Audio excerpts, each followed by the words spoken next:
Okay, hello everyone and welcome to my first video on Guild Wars 2. This is an introduction to just go through the rule set for the Guild Wars 2 challenge I'm about to play through. I'm going to be doing a video series based on that. So I'm going to stick us in a nice position somewhere in Lion's Arch. Just find a place to sit. Just around here somewhere. You may notice that I've got a new microphone. The sound setup is not perfect yet. You're still going to be able to hear my keyboard and my mouse in this video, but hopefully when I've sorted everything out I'll be able to sort it out properly. But hopefully this sounds a lot better than my previous videos, which were a little bit sketchy. If you're wondering about the WildStar videos, I am going to be continuing them just in a different format, so you'll see those coming soon. So we'll sit here for now, shall we? There you go. Right. I'm doing a Guild Wars 2 challenge based off of the challenge I'm going to put in the description below. It's quite an interesting challenge. Basically, it's to make Guild Wars 2 more hardcore and immersive, and it's going to be a lot of fun to let's play through because it's going to be like playing a proper RPG as opposed to the easy game that Guild Wars 2 sometimes comes across. There are 9 basic rules, and then there are some other rules and definitions that I need to put in at the end. So we're going to start with the basic rules. Number 1. If you die, the character is deleted. This is the most important rule because it basically makes the run more risky. If you die, then that's it. That's all the effort gone to waste. So you really have to value and pick your fights so that you don't, find yourself on the receiving end of something bad.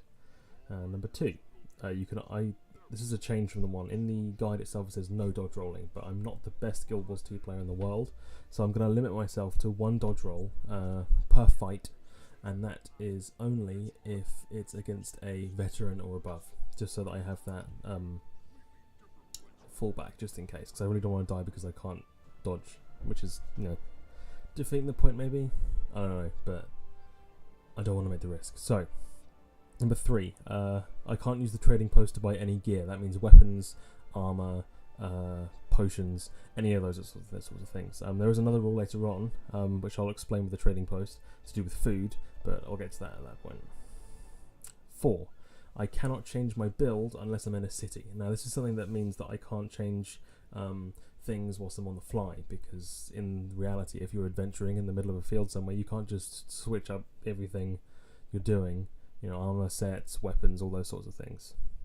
So we're going to go with that. Basically, unless you're in a major city, which is Divinity's Reach, Ratasum, Holbrak, Black Citadel, and the Grove, and Lion's Arch, this beautiful city here, unless you're in one of these cities, you cannot change your build. And the definition of a build in this challenge is going to be weapons, armor, skills, and traits. So utility skills, so these ones down here, 7, 8, 9. Elite skills, so this one here.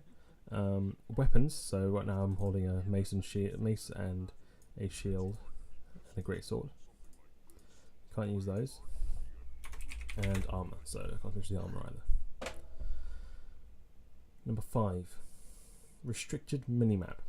So basically, unlike this one here where I've got everything on here, I'm going to be going onto the map itself, and there should be a little icon somewhere around here, the eye in the corner, and I'm going to turn off everything that can be given.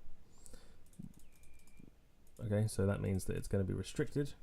It's going to be shortened down to that size and zoomed in as much as possible, so it's more of a peripheral view that a person would normally have, as opposed to this big view with everything that you need to see on it. Also, no world map unless I'm in a major city, so I won't be able to look at this world map at all unless I'm in a major city, or I'm talking to a scout in the world. Number 6, no waypointing or surrogates. I'm not going to be indulging in a waypoint because that takes away from the fun of travelling through the world and indulging in how big it is and how fun it is to walk through. No surrogates because travelling between major cities is a lot more fun than just zipping between them in the surrogates. As a tidbit to that, I will be able to use a waypoint to whatever starting city I've chosen, purely to speed up the 1 to 20 process just a little bit, because a lot of the time in that you're running between 2 places, and one of them being the major city. Number 7, when the personal story is unlocked, it must be done as soon as that is the case. This is so that you get it out of the way first of all. It adds a bit of story to the gameplay. As you can see, I've sort of been slacking a little bit. I'm not really trying to finish it all that much on my Guardian. I'm going to try and finish it, and then that ties into another one later on about gear. So personal story must be done as soon as it's unlocked. Number 8, you're only allowed to move onto the next map after the current one is completed. Now this is something that I added myself, which I found was a lot of fun with one of the other characters I did, which is basically where every time you entered a zone, you had to finish that zone 100% before you move on to the next one. Now this may contradict slightly with what you think is number 7, which is you must complete the personal story as soon as it's unlocked. That's going to be the exception. If a personal story unlocks and it sends me, say for example, where is it?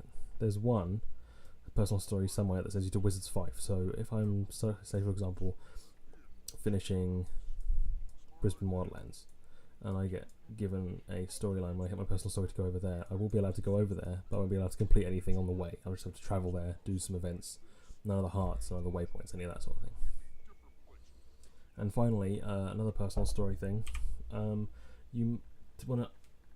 when you complete a personal story step collection, so the level 20 series story, that unlocks that tier of gear, levels 21 to 30. Beforehand you can only use level 20 gear. That adds an extra level of challenge to the personal story whilst you're doing it, and also it means that gear is much more exciting to look forward to. If you get rare gear whilst you're doing a personal story, then you can be genuinely looking forward to it, which is something that's missing a lot from the vanilla game. So those are the 9 key rules, and I'm going to go on to some other rules that are smaller ones. Daily rewards will not be allowed, just because you can get benefits and stuff like that. No terms of knowledge, no gifts from other players, and all PvP is off limits regardless, so you can't do that. And now the final rule, which is one that I thought was quite interesting, was the food rule. Let's see if I've got any food in here, shall we? Oh, excuse my inventory, it is a complete mess.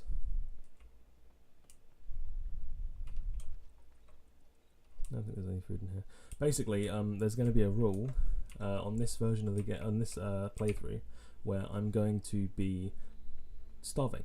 Basically, my character's going to have a hunger meter, which is going to be the nourishment buff you get from eating any food. It gives you an hour, and when that runs out, my character's going to begin to starve. So I need to make sure that I'm getting to trading posts or getting to places where I can buy food, and you can buy food on the trading posts, just nothing else. If the nourishment, this is the difficult bit, if the nourishment buff runs out, then you die, and that means the character is deleted. Everything is gone. So that's going to add a really interesting layer of complexity to the gameplay. I'm going to be calculating when I'm going to be there. You can't carry food with you, so that'll be interesting as well. And I'm also going to make a rule that you can't carry other weapons with you, because realistically you can't carry all that shit with you all the time. So yeah, that's the challenge. Next episode we'll be looking at the character that we're going to play. So until then, thank you for watching. I really am looking forward to doing this video with you. Wildstar videos are coming as well.